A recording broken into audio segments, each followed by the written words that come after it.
जाने क्यों लोग बहू बेटी, देसी विदेशी हर चीज़ में फ़र्क करते हैं। ये सोचने की ज़रूरत भी नहीं समझते कि आखिर ऊपर वाले ने इंसान तो एक जैसे ही बनाए हैं, सभी एक जैसे ही तो हैं। मैं अपनी 76वीं लघु कहानी फिरंगन के साथ आपके सामने पुनः उपस्थित हूँ। लेकिन कहानी सुनने से पहले मेरे चैनल को सब्सक्राइब ज़रूर कीजिए जिन्होंने नहीं किया है, और जिन्होंने कर दिया है वो कुछ नहीं करें और केवल मेरी कहानी को सुने और उसे खूब फॉरवर्ड करें। तो चलिए हम अपनी नई कहानी सुनते हैं, फिरंगन। घर का वातावरण कई महीनों से बड़ा बोझिल चल रहा है।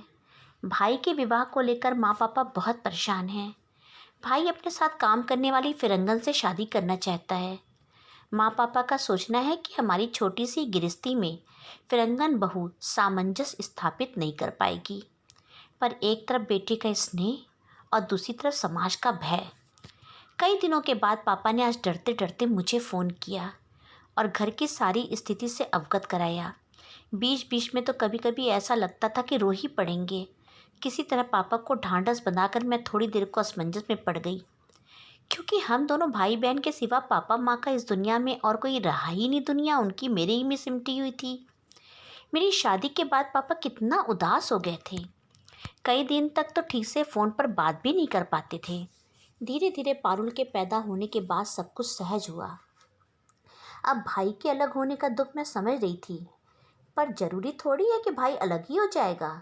माँ पापा को समझाना बहुत टेढ़ी खीर थी। हाल फिलहाल वक्त पर छोड़कर मैं भी मायूस हो गई। कुछ दिनों के बाद फिर पापा का फ़ोन आया।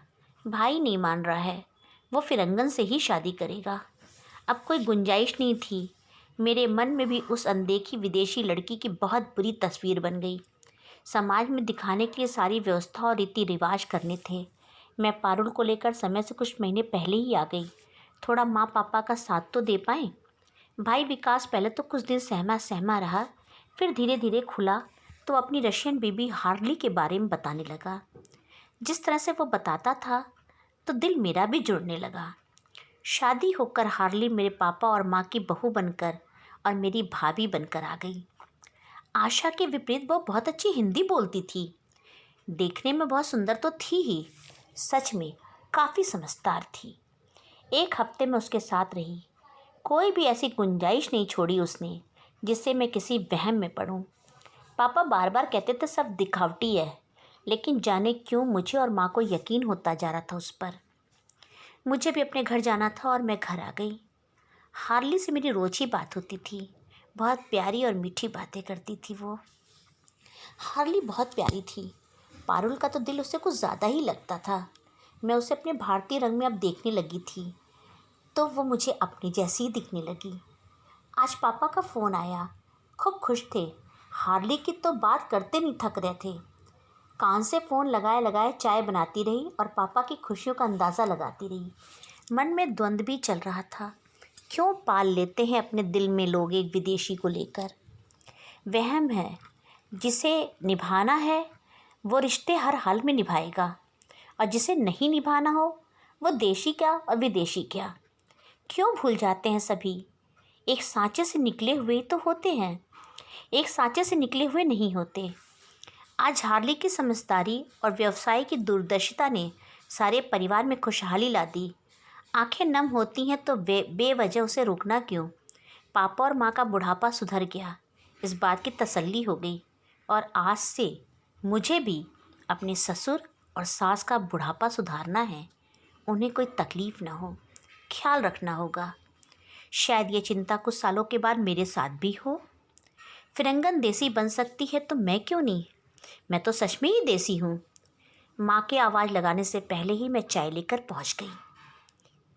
धन्यवाद मित्रों।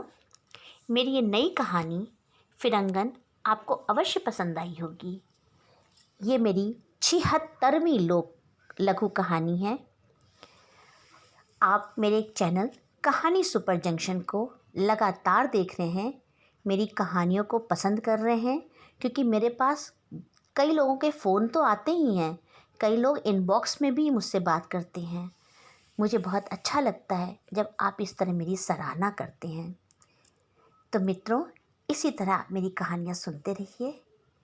अगली कहानी के साथ मैं फिर आपके सामने उपस्थित होंगी, लेकिन हाँ, उससे पहले मेरे सभी श्रोताओं को दिवाली, भाई दूज और छठ की बहुत बहुत बहुत शुभकामनाएं। जय हिंद,